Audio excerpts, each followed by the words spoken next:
নমস্কার বন্ধুরা, আশা করি আপনারা সবাই ভালো আছেন। আর পূর্বাস কিচেনে আপনাদের সবাইকে স্বাগত জানাই। আজকে আমি ডিম দিয়ে একটি দারুণ সুস্বাদু রেসিপি আপনাদের সঙ্গে শেয়ার করব।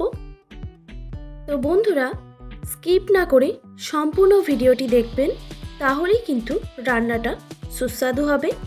আর একটা স্টেপও যদি আপনারা মিস করেন, তাহলে কিন্তু রান্নাটা একদমই সুস্বাদু হবে না। তো চলুন বন্ধুরা, এবার রেসিপিটি শুরু করা যাক। প্রথমে একটা পাত্রে আমি 5টা ডিম ভেঙে নিয়েছি। এরপর দিয়ে দিচ্ছি কুচানো পেঁয়াজ, আর ঝালের জন্য কয়েকটা কুচানো কাঁচা লঙ্কা, আর স্বাদ মতো নুন দিয়ে দিলাম, আর সামান্য পরিমাণে হলুদের গুঁড়ো।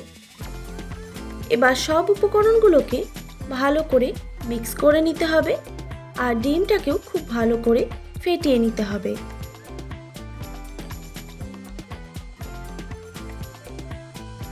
ডিমটা ফেটানো হয়ে গেছে। এরপর আমি এরকম একটা স্টিলের কৌটো নিয়েছি, এর মধ্যে দিয়ে দিলাম 1 টেবিল চামচ সর্ষের তেল। এবার তেলটা কৌটোর চারপাশে ভালো করে ব্রাশ করে দিতে হবে। আর আপনারা চাইলে কিন্তু এখানে সাদা তেলও ব্যবহার করতে পারেন। কৌটোতে তেল ব্রাশ করা হয়ে গেছে। এবার ডিমের মিশ্রণটা আমি এখানে ঢেলে দিলাম। এরপর এটাকে স্টিম করে নিতে হবে। সেই জন্য আমি কড়াইতে আগে থেকেই জল গরম বসিয়ে রেখেছিলাম। এরপর দিয়ে দিচ্ছি একটা স্ট্যান্ড, আর গ্যাসের ফ্লেমটা হাই রেখে এবার আমি স্টিলের কৌটোটা এর মধ্যে বসিয়ে দিচ্ছি। এবার একটা ঢাকনা দিয়ে এটাকে স্টিম করে নেব প্রায় 15 থেকে 20 মিনিট মতো। 15 মিনিট পর আমি ঢাকনাটা সরিয়ে দিলাম। এবার এটাকে ঠান্ডা করে তারপর আপনাদের দেখাচ্ছি। ফিরে এলাম ঠান্ডা হয়ে যাওয়ার পর, মানে হাত দিয়ে ধরা যায় সেরকম ঠান্ডা করে নিয়েছি। এবার চৌকো চৌকো করে কেটে নিচ্ছি। আপনারা আপনাদের পছন্দ মতো শেপে কেটে নিতে পারেন।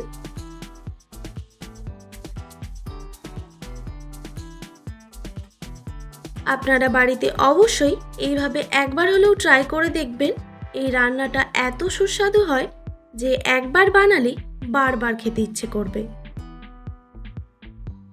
দেখুন, ঠিক এই রকমভাবে আমি কেটে নিয়েছি। এরপর চলে যাচ্ছি মূল রান্নাতে।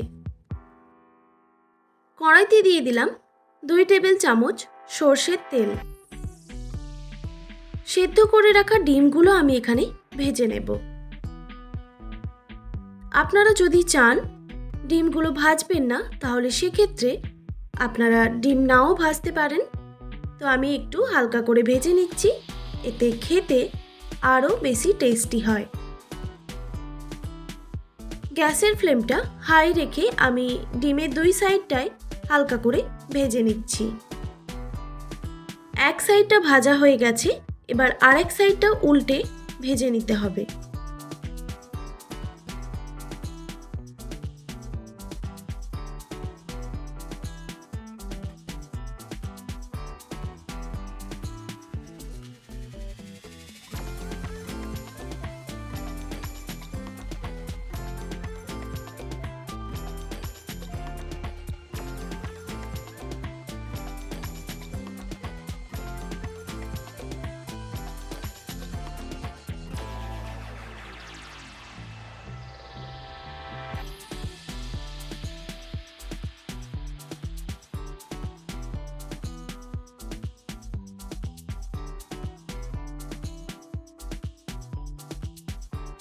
ভাজা হয়ে গেছে, এবার আমি তুলে নিচ্ছি।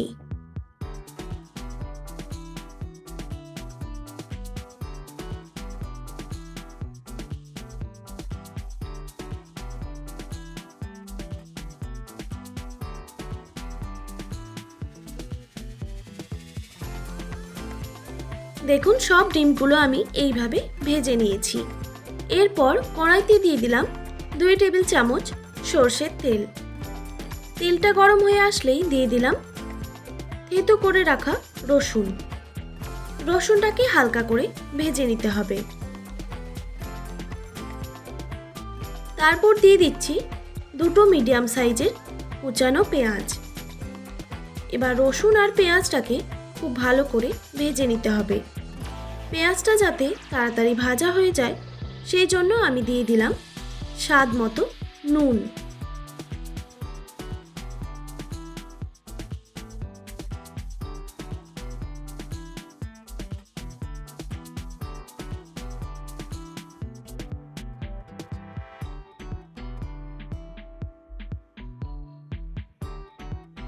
পেঁয়াজ আর রসুন যখন ভাজা হয়ে যাবে এই স্টেজে দিয়ে দিলাম 1 টেবিল চামচ আদা বাটা। এবার আমি এখানে গুঁড়ো মশলা অ্যাড করে দিচ্ছি। দিয়ে দিলাম 1/2 টেবিল চামচ হলুদের গুঁড়ো আর সামান্য একটু লঙ্কার গুঁড়ো, আর দিয়ে দিলাম 1/2 টেবিল চামচ ধনে গুঁড়ো আর সামান্য পরিমাণে জল দিয়ে এবার মশলাটাকে খুব ভালো করে কষিয়ে নিতে হবে।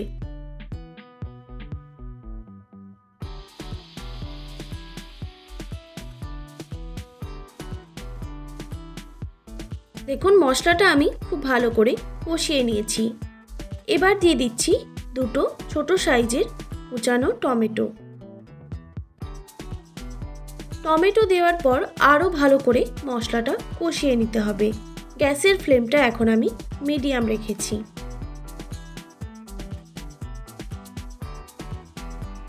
মশলাটা খুব ভালোভাবে কষানো হয়ে গেছে, টমেটো গলে গেছে। এরপর দিয়ে দিচ্ছি 1 বাটি জল। তবে জলটা আপনারা আপনাদের আন্দাজ মতো দিয়ে দেবেন। তারপর ভালো করে মিক্স করে নিতে হবে।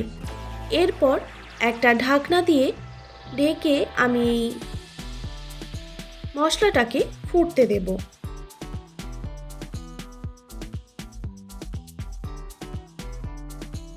এইভাবে আমি 1 মিনিটের মতো ঢাকনা দিয়ে মশলাটাকে আমি ফুটিয়ে নিয়েছি। এরপর আবারও ঢাকনাটা সরিয়ে নিলাম। এবার গ্যাসের ফ্লেমটা লোতে রেখে আবারও আমি ঢাকনা দিয়ে মশলাটাকে ফুটিয়ে নিচ্ছি। আবারও 1-1.5 মিনিট আমি গ্যাসের ফ্লেমটা লোতে রেখে মশলাটাকে ফুটিয়ে নিয়েছি। মশলাটা কিন্তু একদম রেডি। এরপর দিয়ে দিচ্ছি ভেজে রাখা ডিম। ডিমগুলো দেওয়ার পর ভালো করে মিক্স করে নিতে হবে।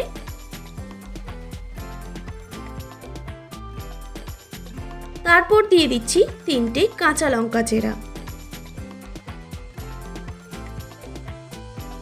ডিম দেওয়ার পর আরও আমি 1 থেকে 1.5 মিনিট ফুটিয়ে নেব। আর গ্যাসের ফ্লেমটা এখন আমি হাই রেখেছি।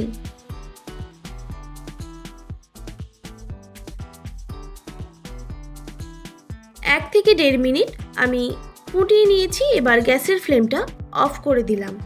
এবার আপনাদের একটা বাটিতে তুলে দেখাচ্ছি ঠিক কতটা টেস্টি আর লোভনীয় হয়েছে। আর এটা ভাত, রুটি, পরোটার সঙ্গেও কিন্তু অসাধারণ লাগে। আপনারা অবশ্যই বাড়িতে এইভাবে একবার হলেও ট্রাই করে দেখবেন। আশা করি আজকের রেসিপি আপনাদের ভালো লেগেছে। আর ভালো লেগে থাকলে অবশ্যই একটি like, comment, share and subscribe করে দেবেন। আর পাশে থাকা বেল আইকনটিও প্রেস করে দেবেন। তাহলে নিত্য নতুন রান্নার ভিডিওগুলি আপনাদের কাছে পৌঁছবে। ভালো থাকবেন, সুস্থ থাকবেন। দেখা হচ্ছে নতুন কোনো রেসিপি নিয়ে।